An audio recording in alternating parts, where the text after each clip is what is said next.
Hello and a very good morning to you all on Digging the Course 365. Today's something a little bit different. We're doing a museum-y thing today. I've met up with a guy called Des.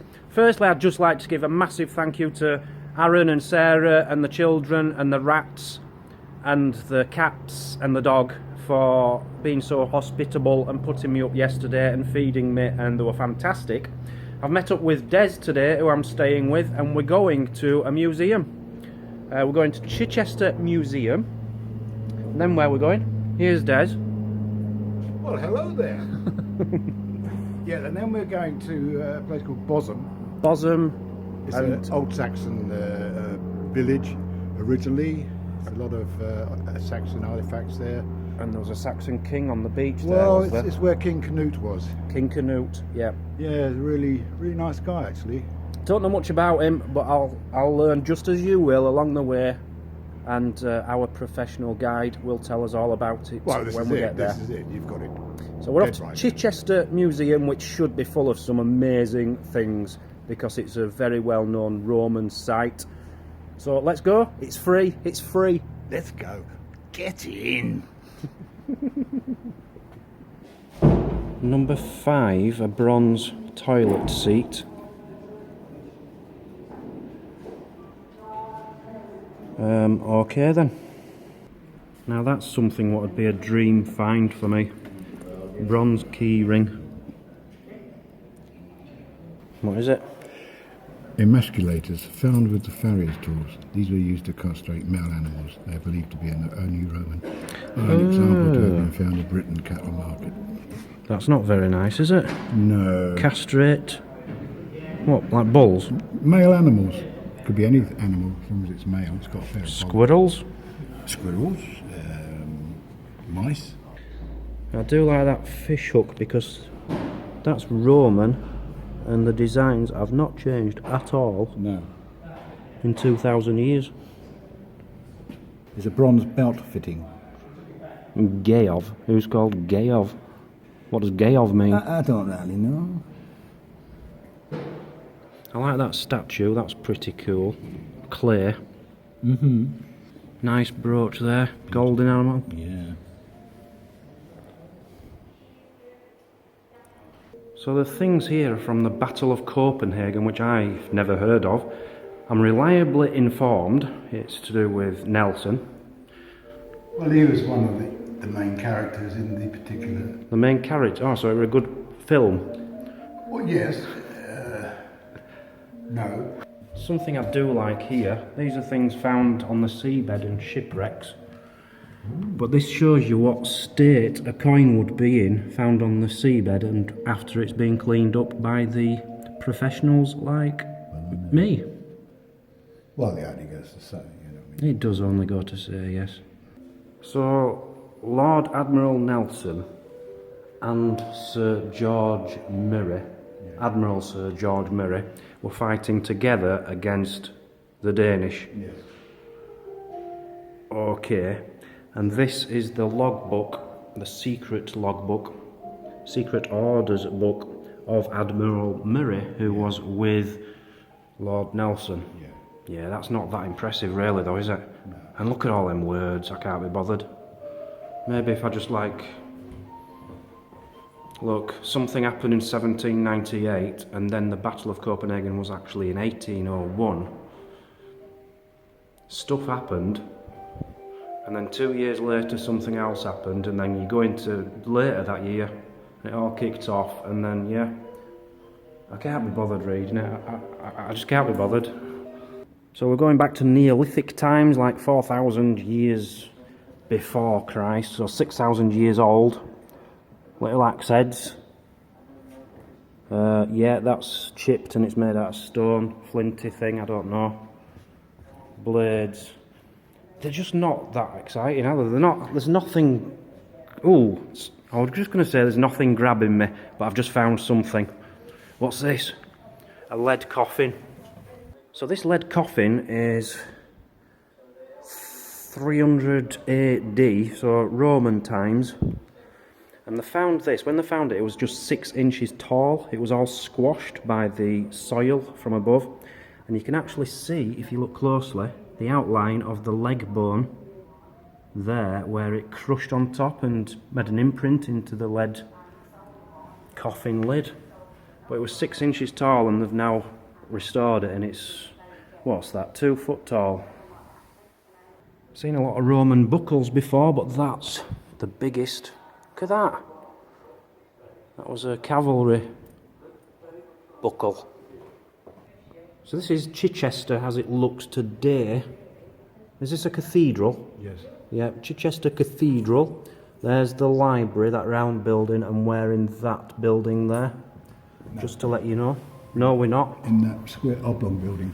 That's not oblong, that's square. Right. You said oblong building, so I presumed you meant that one. Yes. You should have said square building. I like the round one. And this is what Chichester looked like in Roman times. It's changed quite a bit, really. The newsagents is the same. See the newsagents there? Oh. Yep, that's still there. Yeah, still the same, isn't it? Yeah. So these are, I don't know, maybe 700, 800 AD-ish. And you've got some really nice ones here. Look at them. Look at them. 7 coins. So these, Edward the Confessor, when was he then? Must have been about the year 1000. The last of the Saxon kings. I don't know. Got a nice spur there. I don't know the date on it, these signs aren't very good. It says it's a glazed jug. It's not a glazed jug. Okay, that's what it is. 1300s, a rowel spur. I don't know what a rowel spur is, but they look like that. A rowel is the spiky thing that spins on the end. On that. Ah, right. That's a rowel. Oh, okay, that's your rowel. I mean, your American country cousins know that. You can't see them very well, but them 2 coins are from James the First. You might remember that's from, help me out, November the 5th, Guy Fawkes time. Guy Fawkes, yes. That's the king they were trying to kill at the time. But you can't see him. Lots more hammered coins in here. You've got Elizabethan. You've got Queen Victoria the First. King Henry VIII. And some other round things. So here you have a dude from the Bronze Age. Okay. He was found with a dagger type thing and all these tiny little beady things. And there was actually Neolithic arrowheads found underneath him. But this is Bronze Age, and this guy died. See the arrow there? Well, somebody who knows what they're talking about, like me for example, I'm a professional, the way his arm is indicates that... The cut mark. Yeah, the cut mark. Well, that's what I said. Oh, I'm sorry. Yeah, that's what I said. I didn't mean to... It basically shows you that his arm, would you like to demonstrate? That his arm was up in a defensive way to try and protect himself from being hit by a knife. You can stop now. So this is a toll board, and they found this in 1990, but it's actually dated 1875, and on here, it's from a marketplace. If you wanted to have a stall on this market, you would have to pay whatever it tells you have to pay on here. Very interesting, if you like that kind of thing. But in all honesty, it looks a bit like art, doesn't it? It's quite arty, and I don't do art.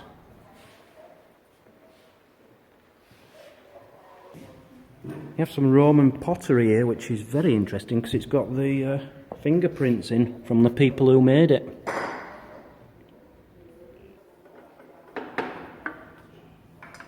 Des, what are you doing? Sorry, I got carried away there for a moment. It's a child's toy, that ain't part of the museum, it's just to keep your kids entertained while you look at the proper things. Is it? Yeah. Oh, I didn't know that. I was just looking at this, which is quite interesting because it shows you, through the years. Yes. Going right up to the modern day, all right, over there. Yeah. But I haven't got time to run through that with you, so I'll just give you a quick, straightforward guide really. This is 500,000 years ago. The earliest human remains found in Britain were discovered locally. So we'll just skip this bit out. This is like the most modern equivalent of the other one. Not much has changed in 500,000 years. How old are you, Des? Ah. 500,000 years old, he might have known him. Even to this day we see wishbones as a good luck thing. You know when you have your Christmas turkey and you pull it? Yes. Do you want to demonstrate? There'd be a wishbone in there. No, we don't pull fingers, do we? We both pull. Yeah, the wishbone would go there and there through our fingers. Yeah, and we'd pull. I'd win, and my wish would come true, yeah? But you always win. Yeah. Well, they used to do this for many, many years. In the 1940s, they used to decorate them up like little men, and it would give them good luck on the sea. That's a stone. That's a stone. That's a piece of stone. And that's another piece of stone. 4 pieces of stones.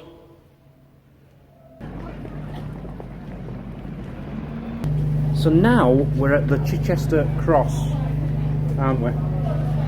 We are, Dan. Yes, we're at the Chichester Cross. Chichester Cross. The Chichester Cross is not a cross like I expected. It's a cross because it's at a crossroads. You've got where? North. That's south. South Street, South Street. North Street, East Street, West Street, and this is in the centre, so it's a cross basically. We're standing in the We're cross. standing in it. It was built in about 1500, and it was here. Did you know why it's here? Apart from for that reason. From what I can gather, I might be totally wrong on this, but a lot of old towns from that time had a centre, which they called the cross. It marked the centre of a town or Yeah. something like that. You're wrong. I'm wrong. So basically, they put this cross here so that local paupers and people could sell their goods from here. Something like that. That's what I just read on Wikipedia anyway. It might not have been put here for that, but that's what it was used for. It was a marketplace. I don't know. No, you should know. You do now. I do know.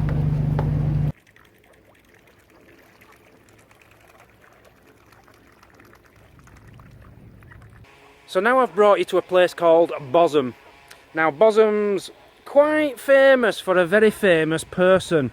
He was said to be the best, and was he the last? No, he wasn't the last. Almost the last Saxon king of England.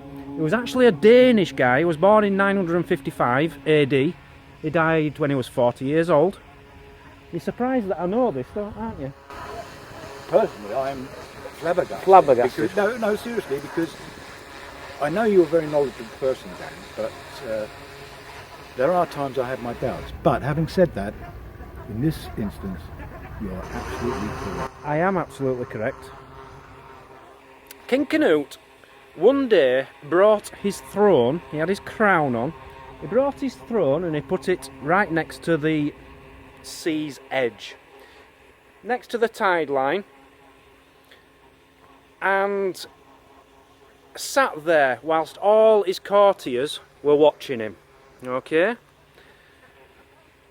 He demanded that the tide stay out and doesn't come in. The tide ignored him, it came in and it wet his feet.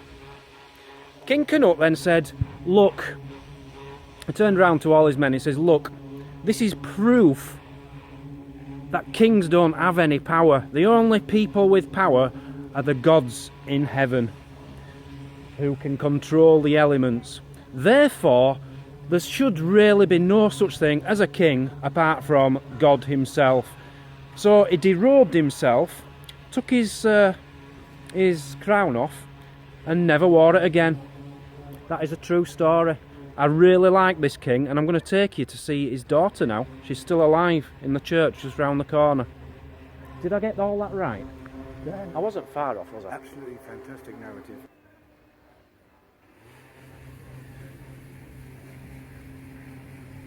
Now, King Canute had a daughter who apparently drowned in a brook and was buried here. Here's a brook. She's buried in the church right here, so I'm guessing this is the brook. His daughter died here. The king of the Saxons died. Daughter died here. So here we are inside the church of Bosham.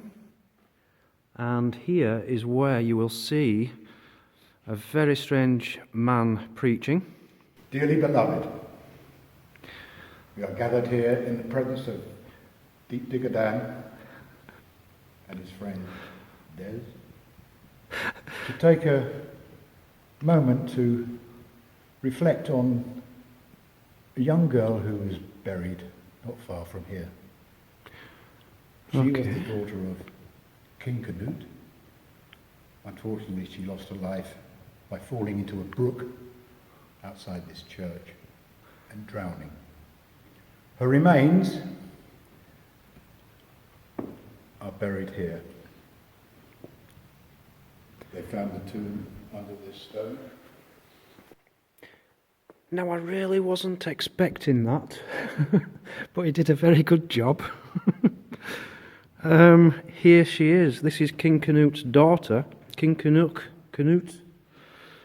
She is buried underneath this stone. Died aged 8 years old. What a shame. I have got one more little story to tell you, and I'll tell you that outside the church.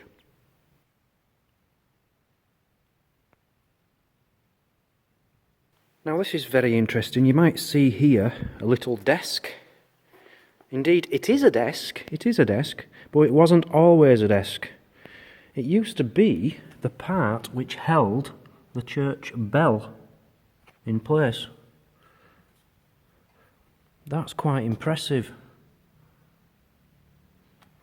And they've turned it into a little desk. Round the corner here you've got a font from the 1200s. It's lead lined, and it used to have a top on it, and the top on it was to stop people stealing the holy water which people used to use for witchcraft. So you'd get witches coming into church trying to steal the holy water to cast spells. They've taken the top off now. Witchcraft is perfectly legal and allowable.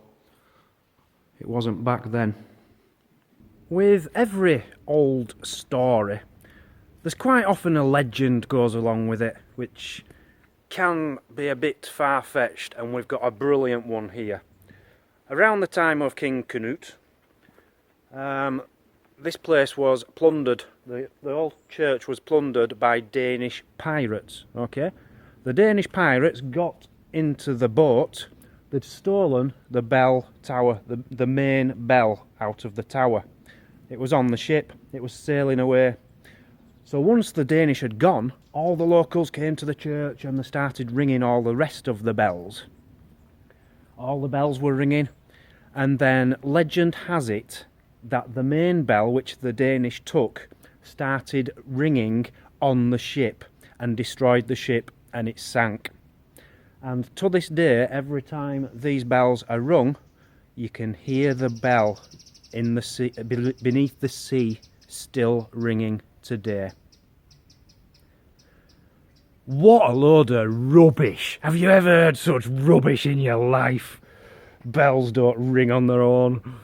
Who died? Thomas, son of Richard and Anne Barrow. He basically died at sea, drowned, breaking of the horse, fell into the sea and was drowned. October the 13th, 1759, aged 23 years old. Look at the condition of that for such an old grave, 1759. And the poor guy died at sea. As you can see from the ship there. And that's him, he's falling off, look. Falling off the boat, and he landed there. Poor guy. So there you have it, guys. Something a bit different for you today. A museum and the history of King Canute and his daughter, who was buried in there. And Des, our Des. I'm staying with Des, aren't I? I hope so. I'm going to meet your wife very shortly, am I? Certainly are. Thanks for joining on Digging the Coast 365. And keep subscribing, keep liking, and supporting Dan, because he needs it. And let's not forget these children that he's trying to support. We need all, let's say for argument's sake, every one of you watching now give a pound or $1, just £1 or $1, just subscribe it. It's going to make a hell of a lot of difference, and it's going to make the fun really rise high. And let's face it, Dan's putting a lot of effort into this trip. I mean, a lot. You don't really realise what he puts into it. I do, because I know it now. I'm glad you've mentioned this, because I forgot to even mention the charity and the amount today. Well, if they look up here... Yeah. Up there. Up there, sorry. Yeah. If you look up there... Oh yeah, that's the total for raised so far, isn't it? It's going up, but not enough. Oh, it's gone again. Oh, it must mean... Oh, there's something else coming. What's that? Oh, that's the total raised in the last 24 hours. There, look. Yeah, I can see. Yeah. Absolutely amazing. Another massive donation of about £365 yesterday from one guy. I can't remember your name off the top of my head. I'm really sorry. I really should. God. Well, you can remind us tomorrow. I'm sure you can do that. But massive thank you to you and the other 10, 11 people who have contributed in the last 24 hours. It's just been amazing. £1,500, £1,600 in the last 2 days. Keep it coming, guys. Thank you very much for joining. See you all soon. Can I just say this before we sign off? I'd like to thank Dan from the bottom of my heart for a really... I don't mean it like that. For a really nice day. We've had some good fun. It's not over yet. It's not over yet. Could turn sour. Yeah. Tonight, my wife and I are taking him out for a nice meal somewhere. And... well, I'm sure he's going to enjoy it anyway, but I've had a really good time with Dan. He's a really top bloke, I tell you. Top guy. Thank you very much. Okay, see you all tomorrow on Digging the Coast 365. I don't know where yet, I haven't decided. Good night. Good night.